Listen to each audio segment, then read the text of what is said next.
Ari sa ta samtang sa laing bahin, di may lalaki mga suking tigpaminaw nanunggab. Uy, naunsa naman tao ni oy.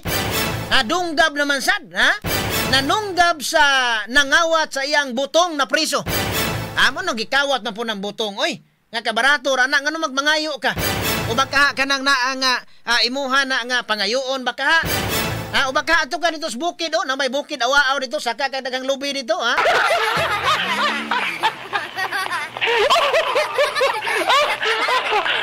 Gidunggab kinangawat og butong pastilan. Naka-standby sa Pikas Linya, Radyoman Jane Gallardo. Yes, Radyoman Jane. DYHP. RMN Report. Sa Radyoman Benji, nagtingkagula sa prisuhan ang 32 anyos nga ulitaw human kini nanunggab og gunting og namunal pagid ni og puthaw sa iyahang silingan nga nanguha sa iyahang lubi para himuong chaser kasamang Benji dito sa may barangay Nayawaning Dakbayan sa Subo. Nailahan pagid niyang mga suspetsado sa alias nga Cardo. Uy! Alias kasamang Benji niya walay trabaho niya nagpuyo ra pud ni siya sa naasoy nga barangay. Samtang ang biktima nga iya ra pong silingan nga nakaangkon og sama dinunggaban dapit sa iyang dughan giila lang sa alias nga Miko. Oy. 34 anyos niya doon na po ni siya live-in partner. Niya subay sa investigasyon sa Inayawan Police kasama nga Benji naningkamot nga makalihay gid tawo ning biktima diyang gidunggab kini sa suspetsado. Apan bisan pa man sa iyang paglikay nakaangkon gyapon kinig samad. Niya hangtod hulog na lang din niya ang katong gunting kasamang Benji kay para po dili siya magrabihan og dunggab. Dihang niresponde ang kapulisan kasamang Benji naabtan na lang ni nila nga gigunita na sa biktima ang suspect. O kining gidala sa police station lakip na ang mahait nga butang nga gigamit niini sa pagpanunggab kasamang Benji. Apan nasayra ni sa investigasyon sa atong kapulisan nga tigamitan ko dai illegal nga droga. Asa kanini ang kaning suspect? Ang suspect. Nasayra ni sa mga kapulisan sa ilang investigasyon nga tigamitan po dai ni nga ilado po ni sa ilaha kasamang Benji. Ngayon ana po ang nilihukan nga tigamitan po ni sa illegal nga droga. Sa ganiha, ato ni nga na inisyal lang na hinabi. Time pa sa kanang nga Radyoman Jane. Ang kinsa may tagiya na yung butong? Ang suspetsado kasamang Benji. Kani si Cardo? Kani si Cardo. Sa iyahan ng lubi. Unya? Ito ni gayon na kay alas 8 pasado man to sa gabi kasamang Benji na hitabo. Nikalit ra kuno ni og panguha ni mukatkat na unta ni maong biktima sa lubi kay nag-ina ng biktima kasamang Benji niya nanguha ni siya kay para himong chaser. Nanguha ni siya kasamang Benji. So naabtan man ni siya. Kinsa may ngalan atong nanguha?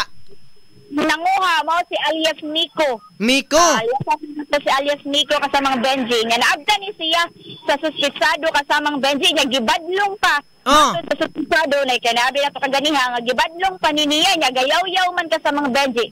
Iyahang gigukod. Dito na niya giposposan sa puthaw niya. Gidunggap pag niya sa gunting in town kasamang Benji. Apan ato pong nasayra na kay susin din nato kay usa may iyahang rason. Katura baka kasamang Benji nga nasuko siya nga gikawat ang iyahang lubi or napagilain. Dugay na dahil ni silang naay pa nagbangi kasamang Benji. Mao di ay. Sa habiga sa suspetsado, medyo napod ni batasan ning maong biktima kasamang Benji. Matod niya, mo nang dili sila magkadugol, kaniadto pagyud kasamang Benji. Nya atong higayuna nga nanguha ning biktima o galubi, muraga na kuan kanang na trigger ang kaning suspect kasamang Benji.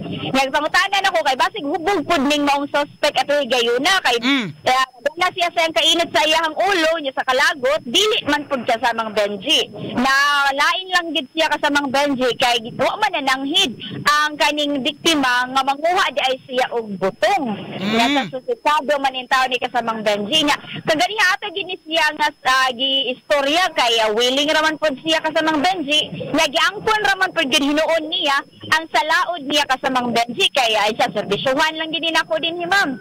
Karon kasamang Benji dili kanang kuan man na kanang naang iyaha man ka nasakpan sa akto nga nanguha sa butong. Nasakpan gid niya kasamang Benji apan gipangutana gid nato kasamang Benji nga unsa man ko nakakuha di ay ni ang kaning biktima sir nganong nadunggaban man gid siya. Wala man ma'am kay ni dagan. Oh, mo na iyang sulti ka sa mga Benji nga wala gid in taon kadayon og panguha ning maong biktima sa lubi kay gigukod naman ni siya ka sa mga Benji. Oh, kanang na mo ko ano na kanang naa nga lalisuno na kay siya pay gikawatan niya siya pay gipriso niya pananglitan day ikaw sakon kas imong balay kasamakin o niya kanang naa nga masakpan nimo ang kawatan alangan og imuhang dudong-dudongo na dong ana-naon nimo ng kawatan.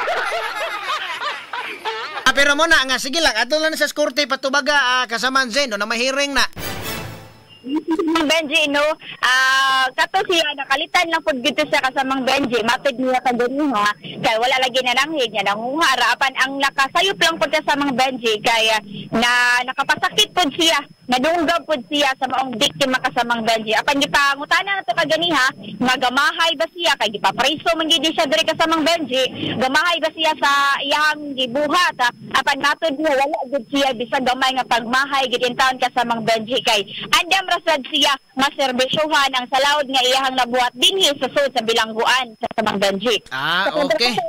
Sa pagkakaroon ka sa mga Benji, anaa naman hinuon sa luwas nga kahimtang ang biktima tungod kay dili man kayo lawom ang naangkon nga sama diri ra man dapat sa dughan ka sa mga Benji. So minor injury ra siya. So nana siya ron sa stable na kondisyon. Samtang ang suspitsado nabilanggo gid siya ron dinhi sa Inayawan Police Station ka sa mga Benji ug mag-atuban kinig kasong frustrated murder kasamang Benji. Sige. Mao na atong nakuha sa mga Benji dinhi sa Inayawan Police Station. Kauban na to sa atong RMN Patrol atong Speed Pilot Radyoman Jesse Sumampong. Ako sa inyong Radyoman Jane Gallardo, DYHP. Tatak RMN. Okay, salamat kayo kasama nga Radyoman Jane Gallardo. Unay tanaunon ha kay kanana nangawat jud ka. Kanana ang ikaw mo gikawatan o niya alang nga malipay kay ikaw gawatan. Ikaw na hinoy mapriso? Muyatis na.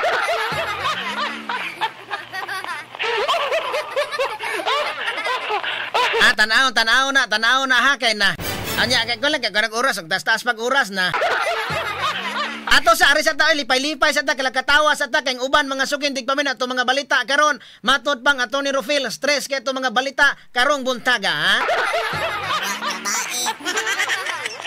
Asa man agi ta kulo katawa oy kay kanana nga dili biya maayo nang maguol tag may stress tag maayo dili sad maayo mo lipay-lipay sa nato atong kasing-kasing no mo na nga kanang uban diha nga murag na stress sa sag maayo ay mo pa stress oy.